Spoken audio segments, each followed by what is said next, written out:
Usually, before I go shaking my tits for the press, I like to go see how the professionals do it.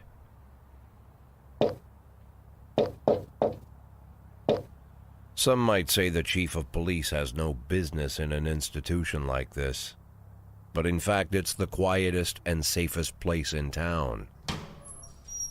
You won't run into any reporters, nobody gets into any fights, nobody drinks too much, nobody even raises their voice. The place is owned by an elderly gentleman who knows how to keep things under control. That's why I never invite my friends here. I wanted to make an exception for my 60th birthday, but most of my colleagues are young enough to be my sons, and they'd rather just hire prostitutes. Why stare at some boobs when you can take the whole package for yourself? But there's none of that in our club. Even looking too long is considered indecent. You can get an occasional glimpse, like by accident. The rest of the time you just pretend that you're immersed in conversation, or just come by for a drink. Doesn't mean these gentlemen wouldn't want their bald heads smothered in tits. It's just that nobody says it out loud. My younger colleagues might call it hypocrisy, but I call it the good old-fashioned manners. Good manners and leave the rest unsaid. She agrees to unbutton her blouse, and we agree not to pay too much attention. The girls are on a quiet prowl, too. They're looking for a way out of their cramped rooms. Maybe make friends with some wealthy patron with a pacemaker and dentures. Everybody wants something. But we have to control ourselves, or we'll all turn into libertines and prostitutes. Hell, if there weren't any rules, I'd be belching and farting, jumping up on the table, arms held high, yelling, "Shake it, baby!"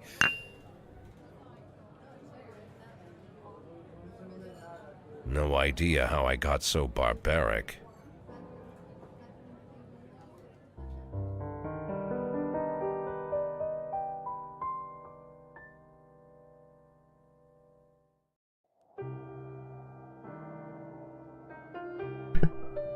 So, I'm back with this one. I was thinking, try again. Sorry if I sound bad, because I'm a little bit sick now. Actually, not a little bit, quite a lot. So,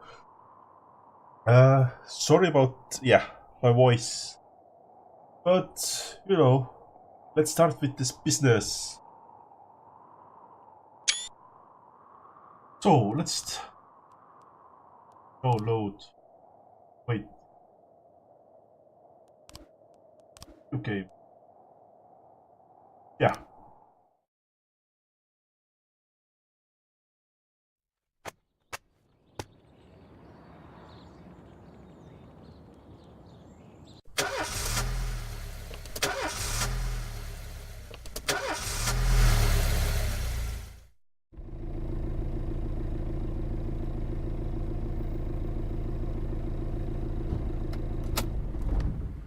When I was a kid, my father sometimes told me at bedtime that if I closed my eyes and didn't open them for a long time, all the demons would blow away. Yesterday I turned 60, but I still take his advice. Not because I'm sentimental or want to keep the memory of my father alive. I just can't think of a better solution. To get away from all the demons that haunt Freeburg, I'd need to wear a blindfold 24/7. Plus, it's a good idea to act blind when talking to reporters. At least that's what my colleagues say. They're afraid of press conferences. But for me, it's more like a confessional. No matter what lies you tell, you're privately thinking the honest answers. It helps me remember who I am. The fact that I'll be reading all about it in the papers tomorrow is a small price to pay. Call it penance for the preacher.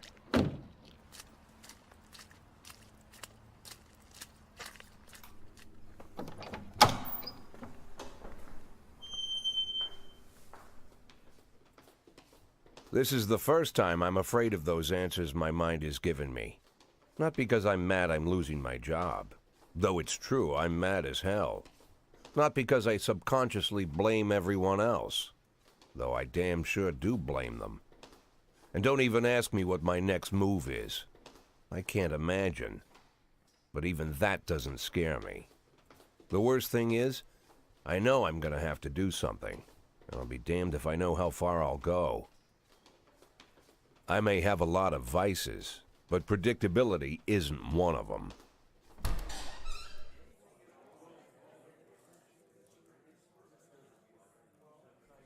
I learned a long time ago how to drive away the swarming demons. But what do you do when they're trying to rip your soul from your skin? Shutting my eyes tight as I can. The best solution remains the same: play blind. I just hope the reporters think I was blinded by the camera flash.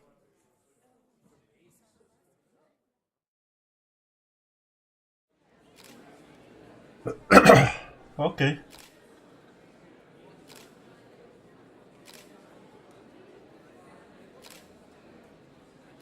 Yeah, I guess.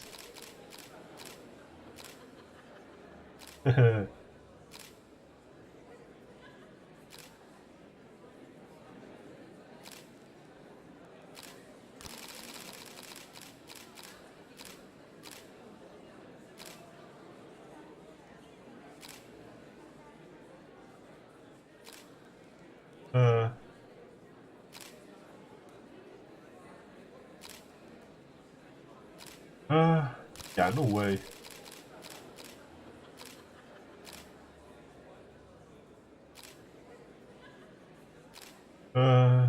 That's police, yeah.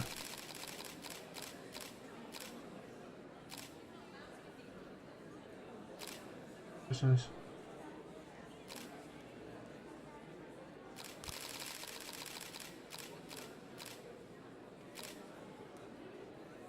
Thank you. How's the back today, Mr. Boyd? Same as usual. How did the press conference go? You can read about it in the newspapers tomorrow. Don't let anyone in. Even Mr. Kendrick? Especially Mr. Kendrick.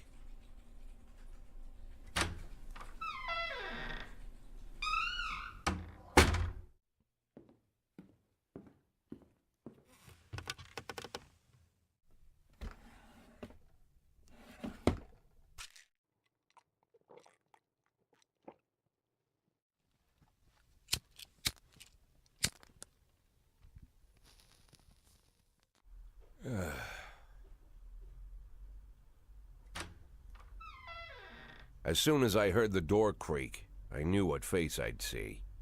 When I tell Emma not to let anyone in, there's only one man it could be. Rude, arrogant, no warning. That's Mayor Rogers in a nutshell. White summer shoes, white socks, white shorts, white polo shirt, and the white smile of a hungry shark. Mayor Rogers enters every room like he owns the place. Even the floorboards under his feet sound like they're creaking an apology. He never shied away from the odd corruption scheme.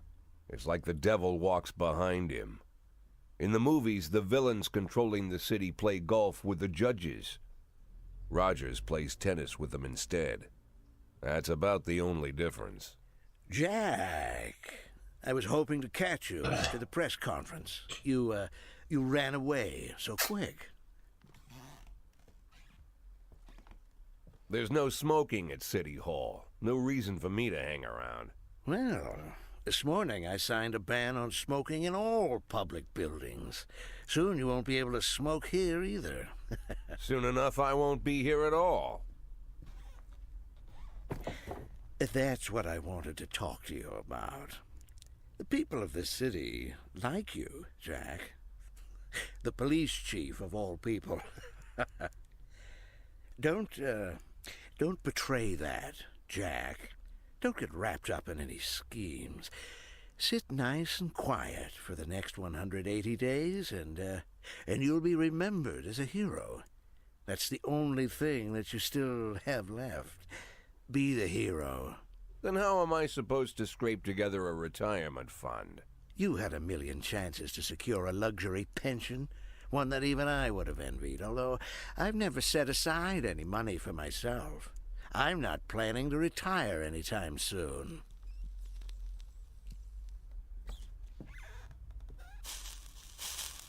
"180 days of quiet. Jack. That's all I need. I don't have any problems with you, and you won't have any problems with me. I have a new assistant, Troy Starr. If you have something to tell me, call him. But try not to bother him. He's a busy man. I'll do my best. And quit smoking up the office. One of my friends will be using it soon.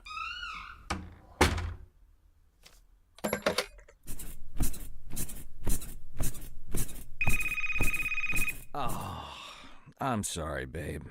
Only the mayor has this number. Mr. Mayor? Yeah, is this Troy Starr? Yes? Go fuck yourself, Troy Starr.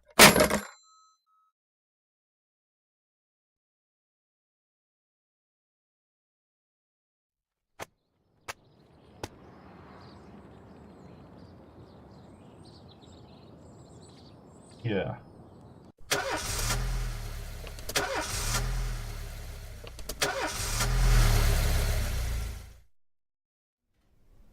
Cops don't use the police station cafeteria anymore. There's some kind of stigma against sitting shoulder to shoulder with your partners. Everybody just takes snacks from the machines or grabs a meal and hammers it down in the corner like a vulture on a corpse. The main thing? Don't look into anyone's eyes. Could be construed as an invitation to sit together. The only people eating here are ghosts.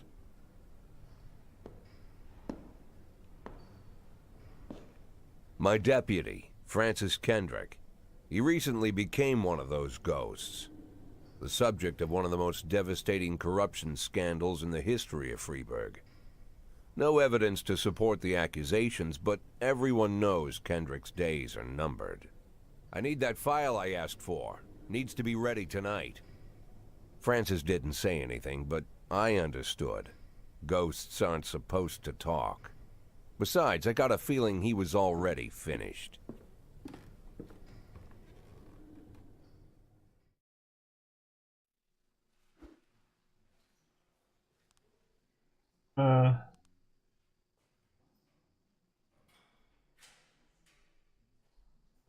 Oh, I don't need. Yes, let's do it.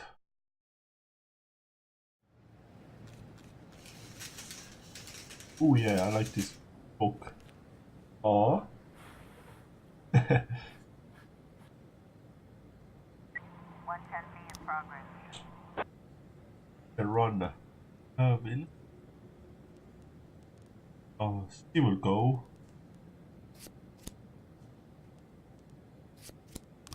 Do it like that. 311A in progress. This.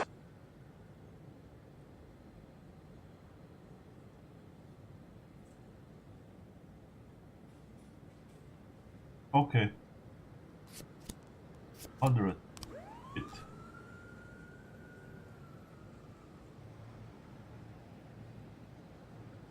See. One more. So.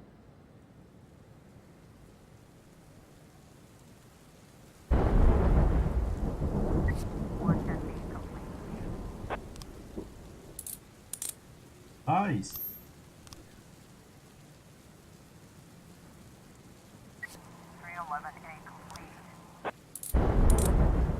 Yeah. Oh yeah.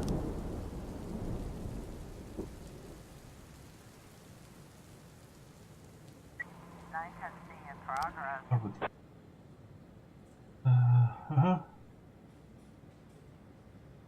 Okay. 311A in progress. I have to wait.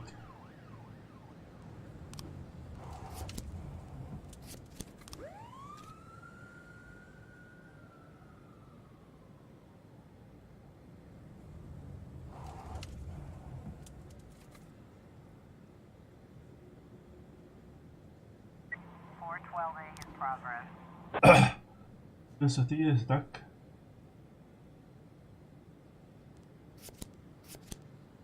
Let's put the old one. Officer on scene. Or, Situation here.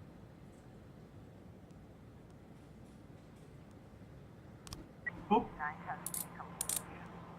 yes.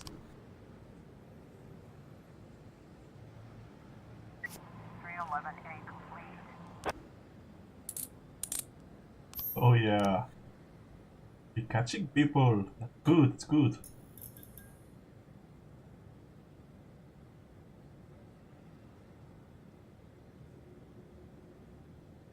Four 12A.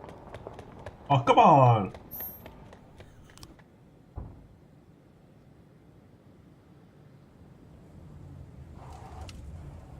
8 o'clock. Yeah, 8.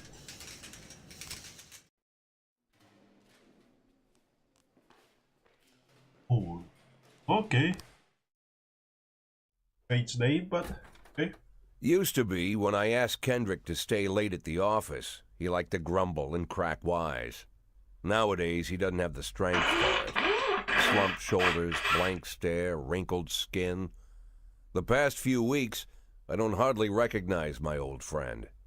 In his younger years, he reminded me of a gallant royal officer in an old Kipling story.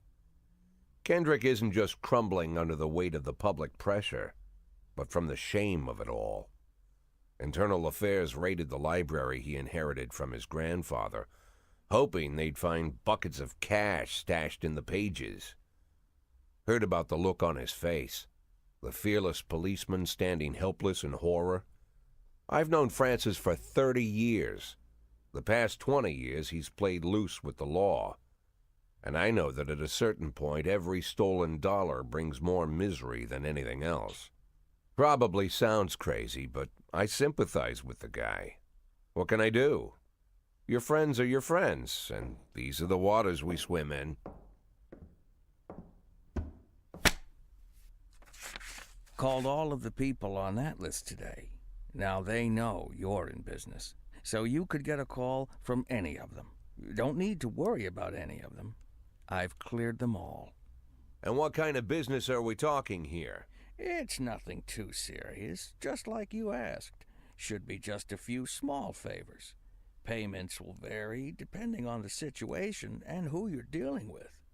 How much are you looking to earn? $500,000. $500,000? Why not a whole million? Because everybody wants to take $1 million. Figured I'd try something different. $500,000 in 180 days? Well, you could earn it all above board if you netted all the big fish and hit all your bonuses. Never knew you for a fisherman. Well, you never got into my business, and I'm not trying to get into yours. But be careful about bringing in any other cops. Sooner or later, they'll put the finger on you. And one more thing, Jack. I remember what you said, but I should probably add one more name to that list. Christopher Sand. Sand. Christopher G. Sand. Everyone knows the name, but few could tell you who he is. The old man stays away from the spotlight. Always wears old-fashioned jeans and knitted sweaters. Gives to charity. Rarely attends social events. An avid hunter, I hear. Even dabbles in poetry. You'd never guess he's the head of the oldest and most powerful gang in the city. Goes back as far as his great-grandfather. And Sand is strict about following the old rules. He rarely involves himself in commonplace murders and robberies. Hardly needs to intimidate anyone to get his point across. The people who work for him each have their sphere. They provide protection where needed, even work with the authorities when they want to make a deal. Meanwhile, Sand pulls the strings without getting his hands dirty. People sometimes mistake his quiet approach. A couple years ago, an arms dealer decided to expand its business without asking permission, and his whole family paid the price. In 4 weeks, Sand killed 31 people. Old men, women, even a few teenagers. And Sand's people made sure every paper reported it. Frank, I don't want to hear you say that name again. Jack, please, listen to me. I'm in with these guys. We agreed, Frank. That's not the kind of business I'm into. I don't go there. Never have, never will.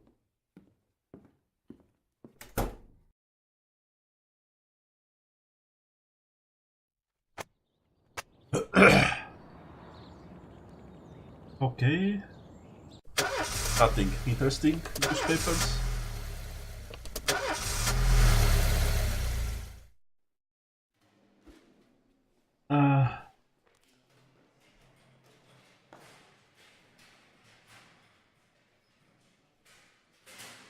Yeah, you can go. He's old.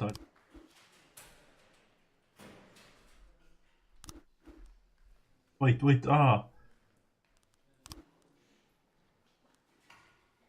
Stripes try. No, I keep them.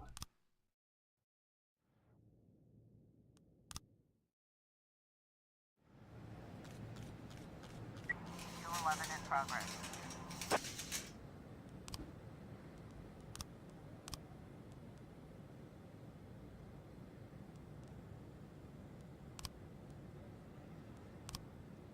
Okay. Ooh, 850.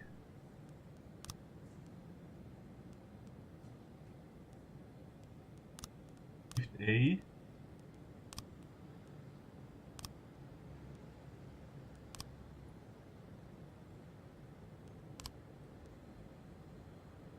A.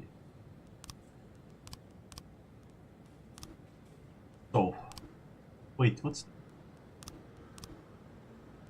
Oh, okay, that's nothing. Okay, let's put it... 5. Will be okay. These ones I have to fire, they're horrible. This...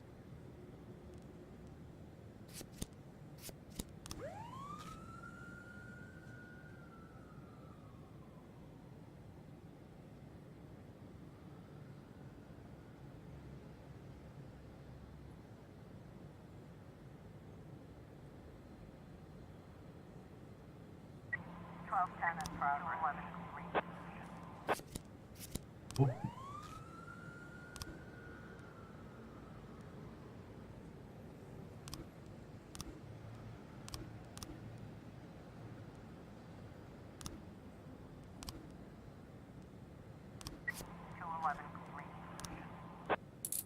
Yes. Nice. Oh, come on!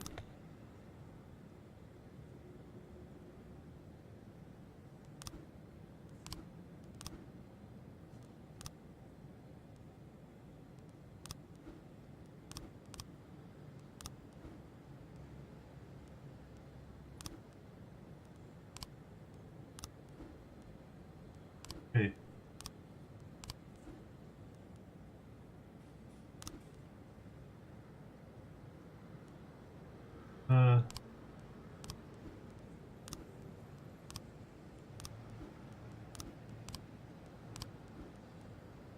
Oh, not him. Okay. Labor market. Shift 2 and 1.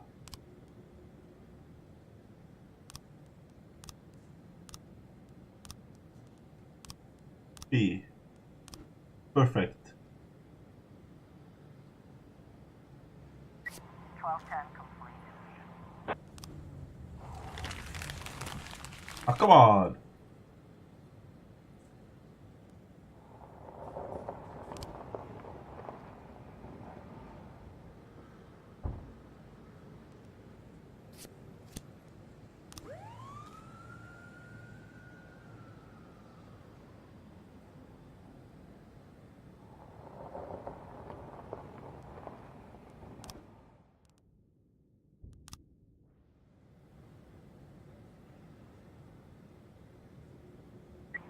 Eleven B in progress.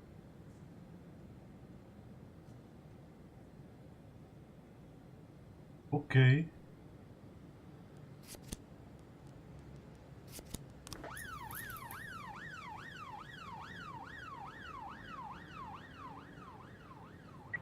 411 in progress.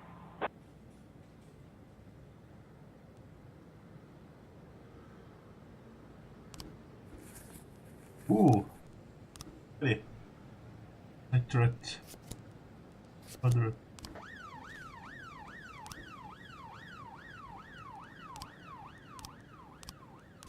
Hey.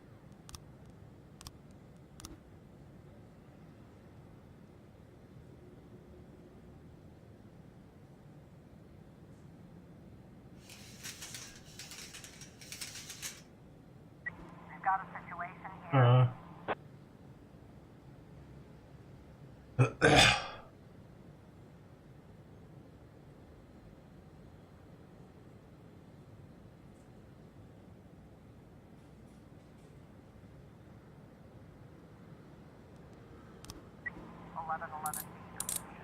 Yes. Nice. 411 complete. Nice.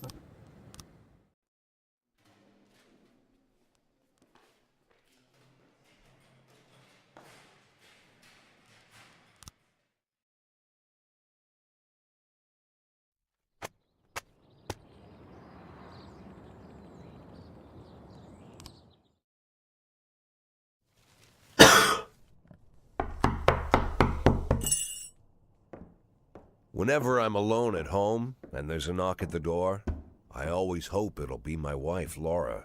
She's always forgetting her keys. Hello, my name is Steve, and you're Jack Boyd, is that right? To get to my front door, the Bible boys walked about a mile from the local bus stop, jumping over mud puddles and skirting a couple of landfills. Laura doesn't go in for religion either, but according to her, these brave lunatics with their fake smiles deserve at least a minute of attention. She patiently listens to them, asks them questions, regales them with pastries, and never once dropping a hint of condescension. When I watch her do it, I've got to admit it gets me. I'd have hugged those boys, sat with them on the porch and lit up a cigar. But a month after Laura left, all I could do was quietly ask them not to bother me. Today I'm a little rougher still. Shut the door on his nose this time. Another couple weeks at this rate and I'll be greeting anyone who comes close with my service pistol pointed towards the sky, ready to fire my warning shots. In my life, even the basic stuff never goes like it's supposed to. Normally, when a wife is going to leave home, she'll make a scene or at least sit everyone down for a serious conversation. But Laura just disappeared. The children in the stories always stand on the side of the mother, but all three of our sons supported me. The in-laws always blame the husband for making their daughter unhappy. But now Sally, Laura's mother, well, we sort of have a pact. The fellow Laura ran off with is young enough to be her son. I hear he's 30 years old. Of all the possible information a man can know about his wife's lover, I get hit with that. Fortunately, Laura's mother doesn't like the way it sounds either. Sally figures this guy just thought he'd have some fun with a mature woman, but he'll be back chasing college girls before the year is out. So we have an agreement. Sally's going to track down Laura and try to reason with her, and we'll arrange a meeting. Meanwhile, I'm supposed to not do anything stupid, which of course means anything at all. It's a crazy situation. I'm the police chief, and the person I'm trusting to find my wife is an old woman armed with a phone book. But I can't afford to lose Sally as an ally. So for the moment, I had to swallow my pride.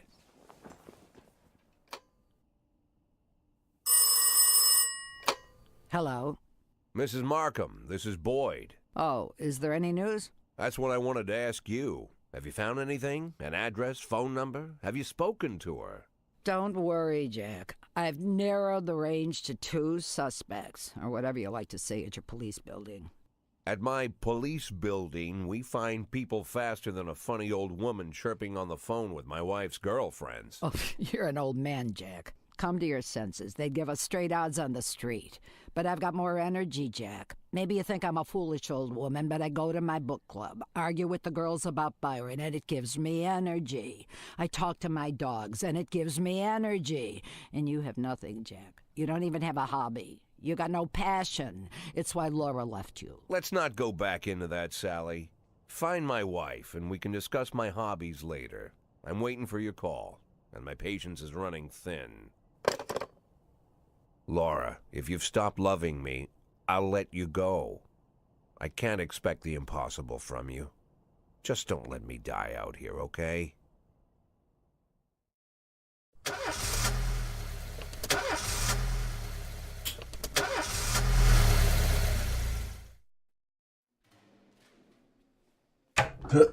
Okay, so let's start again. Yeah, I don't put stripes anybody. No, please.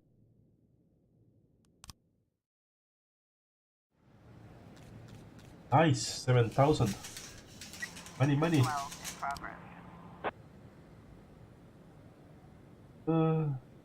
in progress. That's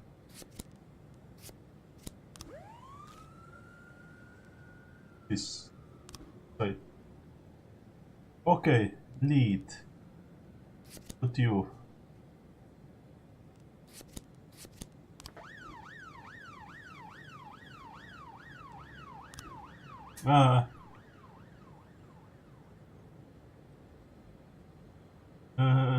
Okay. Black people, really?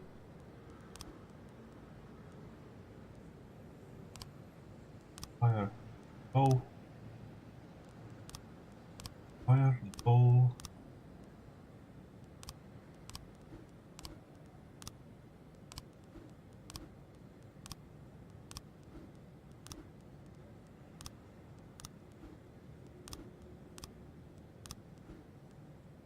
Gold, but oh, I keep.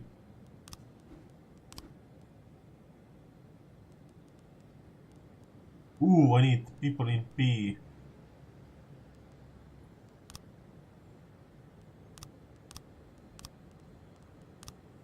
Okay. FPS. 113B in progress. Can't check it.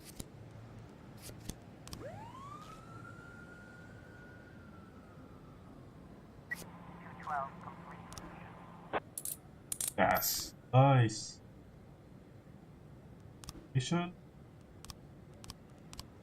Yes.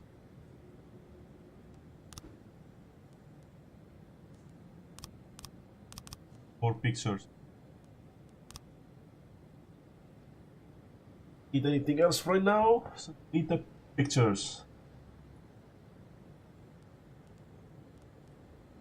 1210 in progress. We've got a situation here.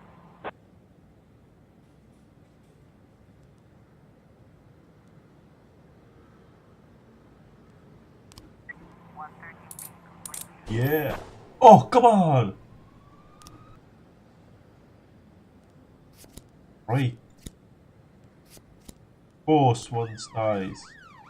110 too. Ah, that is bad, that's bad, that's bad.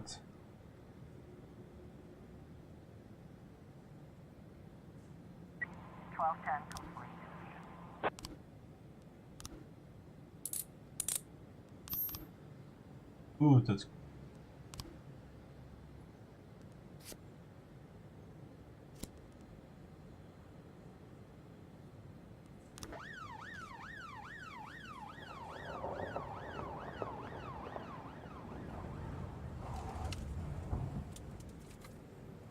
fun. Give me a few more, one more before end of the day.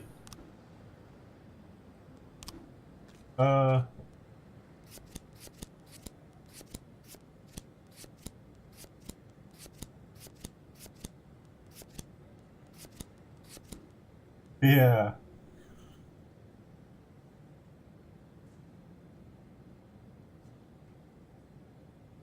Oh yeah. Fix that.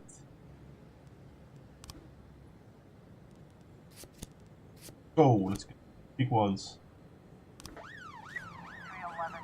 Let's fight.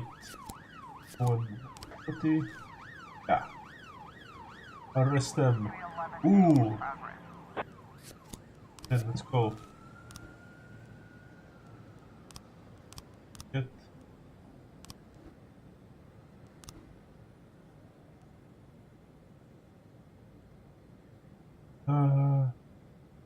Okay.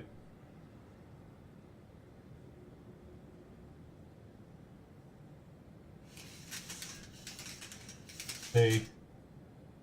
We've got a situation here. Waiting, please. 311A complete. Oh yeah. Finish that one. Good one. Right. Oh yeah. Case closed. Everything closed. Beautiful. 311A Right. complete. Oh, come on.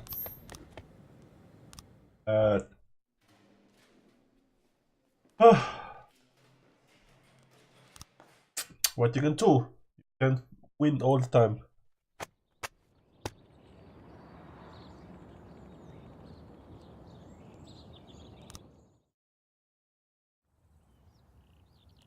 Why would a man need a barn? To store all the stuff you can't bring home. About 30 years ago, back when I was young and interested in farming, I carried all kinds of junk home. After a day in the field, I'd come home with buckets, shovels, dirty boots and clothes, and instantly transform the living room. But even back then, there's something I always kept in the barn.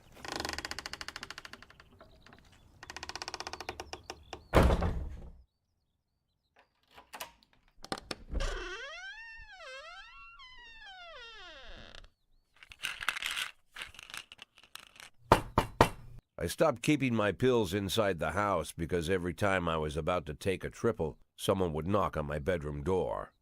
Now they're knocking on my barn door. Well, fine. It's not every day that someone comes to visit your barn. In all the years we worked together, Kendrick never came to visit the house. We drank at bars, went fishing, went to the mountains, even chased off some poachers one time.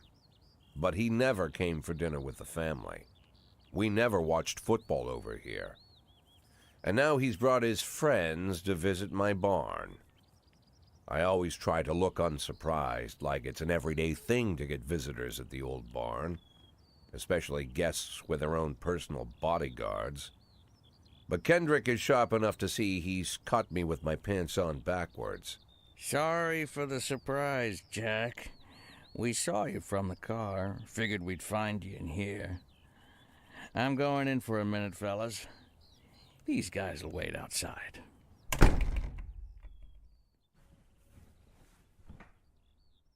How long you been dating the lover boys? They're Sans people, Jack. Yeah. So now you're appearing in public with members of the mafia? Jack, I'm leaving tonight. More like fleeing. Jenny and I are taking the girls and making a run for it. Probably won't be seeing each other again. I've got new documents, a new name, a new life, everything new. The papers say you're still working your last week for the department. I've got to get out today. I won't be getting another chance. Don't know if you noticed, but the whole city is against me. You told your mafia friends about your plans. Jackie, if I don't fix everything with them in the next few hours, they're going to kill me. And not just me. My family, my relatives, God, Jack, I don't know who else. They found out that I was planning to run and they demanded that we close our contract today. Your contract, Frank? Really? Is that how you talk now? Maybe you should call in the lawyers to straighten all this out. Now is not the time, Jack, please. I have a commitment to them until the end of the year. They need an inside line at police headquarters. I can't just give them back the money. That's not how the mafia works. If I can't find someone I can trust tonight, I'm dead. You know me, Jack. I wouldn't ask you if I wasn't afraid they'd cut my daughters to pieces before sunrise. He's the damn fool who puts his daughters in the crosshairs in the first place. Anyone in my place would have dressed him down good. But I didn't want to pile it on. Fate's already got this guy's soul in the grinder.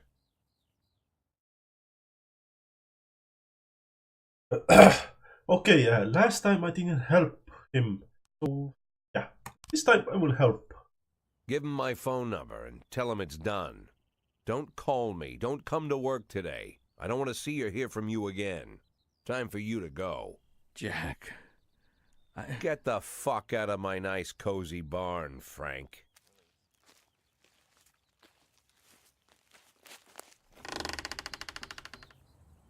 At the time, I was trying not to think about what just happened. It was almost too much to take in. I'm probably the most popular police chief in the history of the city, and I have to admit, I've thought about that more than once, sometimes with a little pride even. In one of the features they wrote about me in the papers, they said it pretty plain. He catches the criminals. Believe me, high praise like that is unheard of in Freeburg, especially for a cop. And here I am, the person who catches criminals, and I've agreed to help the mafia, or I'll come home to a bag stuffed with my kids' body parts. Right before the last hammer falls. Hey, remember that cop who caught criminals? It turns out he was a mafia bitch. And all for the sake of a greedy, corrupt cop who should have fled the country years ago. That sound right to you?